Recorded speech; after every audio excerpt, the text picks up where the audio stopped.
नमस्कार। कहानी गोल्ड में आज सुनिए रविंद्रनाथ टैगोर जी की लिखी कहानी गिन्नी। हमारे पंडित शिवनाथ छात्रवृत्ति कक्षा से 2-3 क्लास नीचे के अध्यापक थे। उनके दाढ़ी मूछ नहीं थी, बाल छटे हुए थे और चोटी छोटी सी थी। उन्हें देखते ही बच्चों की अंतरात्मा सूख जाती थी। प्राणियों में देखा जाता है कि जिनके दंश होता है उनके दांत नहीं होते। हमारे पंडित महाशय के दोनों एक साथ थे। एक तरफ से चाटे थप्पड़ मुक्के ऐसे बरसाते जैसे छोटे पौधों पर ओले बरसते हैं। दूसरी तरफ से तीखे वाक्यों की आग से प्राण बाहर आने को हो जाते। इनका आक्षेप था कि अब पुराने जमाने की तरह गुरु शिष्य संबंध नहीं रहा। अब छात्र गुरुओं की देवता के समान भक्ति नहीं करते। यह कहकर अपनी उपेक्षित महिमा बच्चों के दिमाग में बलपूर्वक भरते थे और बीच बीच में हुंकार उठते थे। पर उसमें इतनी छोटी बातें मिली रहती थीं कि उन्हें देवता की गर्जना मानने का भ्रम कोई नहीं कर सकता था। अगर वज्रनाथ की तरह गर्जना से बाप को गाली दी जाए तो उसके पीछे छिपी बंगाली की क्षुद्रता फौरन पकड़ में आ जाएगी। जो भी हो, हमारे स्कूल के इस तीसरी कक्षा के दूसरे विभाग के देवता को कोई इंद्रचंद्र, वरुण या कार्तिक मानने का भ्रम नहीं कर सकता। सिर्फ एक देवता के साथ उनका सादृश्य माना जा सकता है और उनका नाम है यम।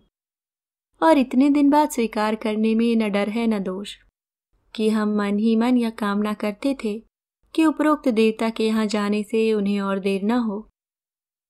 पर यह अच्छी तरह समझ में आ गया था कि नर देवता जैसा दुष्ट कुछ नहीं है। स्वर्ग में रहने वाले देवता कोई उपद्रव नहीं करते। पेड़ पर से एक फूल तोड़कर दे दो तो खुश हो जाते हैं, ना दो तो तकाजा करने नहीं आते। हमारे नर देवतागण बहुत ज्यादा चाहते हैं और हमारी तिल भर भूल होते ही दोनों आंखें खून के से लाल रंग को करके डांटने आते। तब वे किसी तरह देवता जैसे नहीं दिखते। बच्चों को तंग करने के लिए हमारे शिवनाथ पंडित के पास एक अस्त्र था। वह सुनने में जितना मामूली लगता था उतना ही भयानक था। वे लड़कों के नए नाम रखते थे। नाम चीज तो सिर्फ शब्द है और कुछ नहीं, किंतु अधिकतर लोग अपने से ज्यादा अपने नाम को प्यार करते हैं। अपने नाम के प्रचार के लिए लोग क्या क्या कष्ट नहीं सहते। यहाँ तक कि नाम को बचाने के लिए लोग अपने आप मरने में भी नहीं झिझकते। ऐसे नाम के प्रेमी मनुष्य के नाम को विकृत कर देने से उसके प्राणों से प्रिय स्थान पर आघात पहुंचाना होता है। यहाँ तक कि जिसका नाम भूतनाथ है उसे अगर नलिनीकांत बुलाओ तो भी उसे असहाय लगता है। इससे यह पता चलता है कि मनुष्य वस्तु से अवस्तु को ज्यादा मूल्यवान समझता है। सोने से ज्यादा वाणी, प्राणों से अधिक मान और अपने से ज्यादा अपने नाम को बड़ा समझता है। मानव स्वभाव में छिपे इन सब गृढ़ नियमों को जानने वाले पंडित महाशय ने जब शशि शेखर को भेंट की एक प्रकार की मछली नाम दिया तब वह बहुत दुखी हो उठा। खासकर उस नामकरण में उसके चेहरे की तरह खास इशारा है, जानकर उसकी आंतरिक पीड़ा दुगनी हो उठी। फिर भी शांत भाव से सब कुछ सहकर चुप रहकर बैठना पड़ा।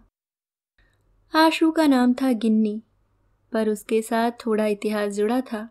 आशु बेचारा पूरी क्लास में सबसे शरीफ था, किसी से कुछ नहीं कहता था, बहुत शर्मीला था, लगता है उम्र में भी सबसे छोटा था।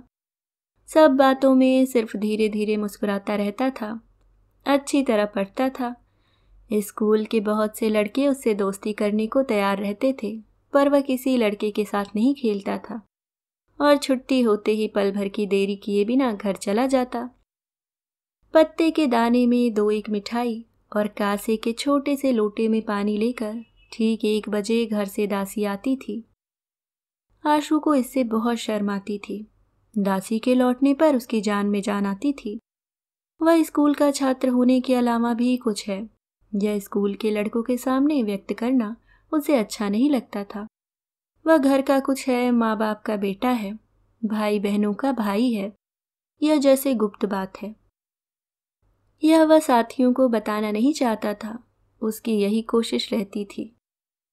पढ़ाई लिखाई के बारे में उसमें कोई कमी नहीं थी, सिर्फ कभी कभी क्लास में आने में देर हो जाती थी और शिवनाथ पंडित जब इसका कारण पूछते तो वह कोई ठीक जवाब नहीं दे पाता था। इसलिए बीच बीच में उसकी बहुत भर्त्सना की जाती थी। पंडित उसे घुटनों पर हाथ रखकर पीठ नीची करके बरामदे में सीढ़ियों के पास खड़ा कर देते थे। चारों क्लासों के लड़के उस शर्मीले अभागे बच्चे को इस स्थिति में देखते थे। एक दिन ग्रहण की छुट्टी थी। उससे अगले दिन स्कूल आकर पंडित जी महाराज चौकी पर बैठे और दरवाजे की तरफ देखा। एक स्लेट और स्याही के दागों वाले कपड़े के थैले में किताबें कसकर पकड़ते हुए और दिनों से ज्यादा सकुचाता आशु क्लास में घुस रहा था। शिवनाथ पंडित ने सूखी हंसी हंसते हुए कहा, ये लो, गिन्नी आ रही है। इसके बाद पढ़ाई खत्म होने पर छुट्टी से पहले उन्होंने सब छात्रों को संबोधन करके कहा, सुनो, तुम सब सुनो। धरती की सारी गुरुत्वाकर्षण शक्ति पूरे जोर से बच्चों को नीचे की तरफ खींचने लगी, पर बेचारा आशु उसी बेंच के ऊपर धोती की चुन्नटें और दोनों पैर लटकाए पूरी क्लास के बच्चों का निशाना बना बैठा रहा।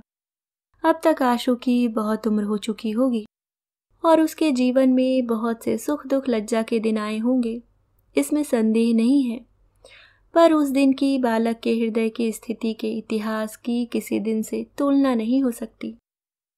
मामला बहुत मामूली था और 2 बातों में खत्म हो जाता था। आशु की एक छोटी बहन है, उससे छोटी हम उम्र न कोई बहन है न सहेली, अतः वह आशु के साथ ही खेलती रहती है। आशु वगैरह के घर का पोर्च लोहे की रेलिंग और एक गेट में है। उस दिन खूब बादल और बारिश थी।